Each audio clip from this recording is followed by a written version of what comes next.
ইসরায়েলের হাইফা ও আশদুদের জ্বালানি স্থাপনার দিকে ইরানের নতুন ব্যালিস্টিক ক্ষেপণাস্ত্র নাসরুল্লাহ নিক্ষেপের পর এলাকা জুড়ে ধোঁয়ার কুণ্ডলী দেখা গেছে। যদিও ইসরায়েলি কর্তৃপক্ষ ক্ষয়ক্ষতির বিস্তারিত জানায়নি, তবে দূর থেকে আগুন ও ধোঁয়ার চিহ্ন সহজেই দেখা যায়।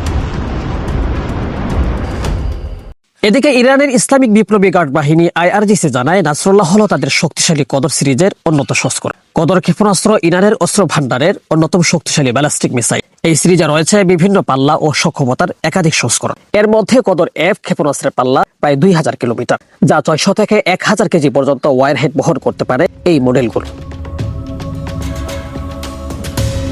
আন্তর্জাতিক বিভিন্ন সংবাদ মাধ্যম বলছে, নতুন সংস্করণ নাসরুল্লাহ সক্ষমতার দিক থেকে কদর F এর থেকেও অনেক বেশি শক্তিশালী, যদিও পূর্ণ প্রযুক্তি তথ্য প্রকাশ করা হয়নি। IRGC দাবি করছে যে এই ক্ষেপণাস্ত্রে সংযুক্ত করা হয়েছে অত্যাধুনিক গাইডেড নেভিগেশন ব্যবস্থা, যা মাঝ আকাশে GPS এর মাধ্যমে এটি নিয়ন্ত্রণ করা যায়, ফলে রাডার ফাঁকি দিয়েও আরো নিখুঁতভাবে আঘাত হানতে পারে। ইরান বলছে, চলমান যুদ্ধের প্রেক্ষাপটে আদর্শগত দিক থেকেও নাসরুল্লাহ খুব গুরুত্বপূর্ণ। প্রয়াত হিজবুল্লাহ প্রধান হাসান নাসরুল্লাহ স্মরণে ক্ষেপণাস্ত্রটির নামকরণ করা হয়েছে। IRGC মনে করছে, এই ক্ষেপণাস্ত্র ইসরায়েলে সফল হামলা চালাতে পারলে ইরানি বাহিনীর মনোবল আরো উঁচু হবে। প্রসঙ্গত, হাসান নাসরুল্লাহ দীর্ঘদিন হিজবুল্লাহ নেতৃত্বে দিয়েছেন। 2024 সালে বৈরুতে ইসরায়েলি বাহিনী IDF এর বিমান হামলায় তিনি নিহত হন। শেখ সাদি, BDS নিউজ।